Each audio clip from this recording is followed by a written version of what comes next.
Hello guys, good morning. Nandito kami sa park sa Lake Louise within Banff National Park in Alberta. Nandito kami nakapark. Magbabayad ng parking. Kasi dito ang bayad ng parking nasa boat. Ayan guys. Kami sa bayaran. Naglalakad na kami. Ayan, papunta kami sa boat. Walang hoodie yan, no? Malamig ngayon, malamig dito, malamig.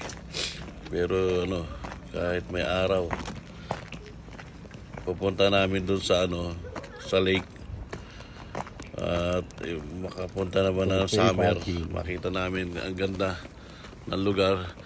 Kasi dati pinupunta namin, mayroong siyang winter, may ice.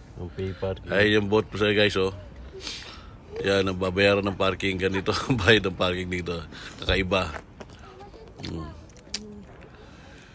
Siting namin kung ano yung tsura ng ang ganda ng lugar.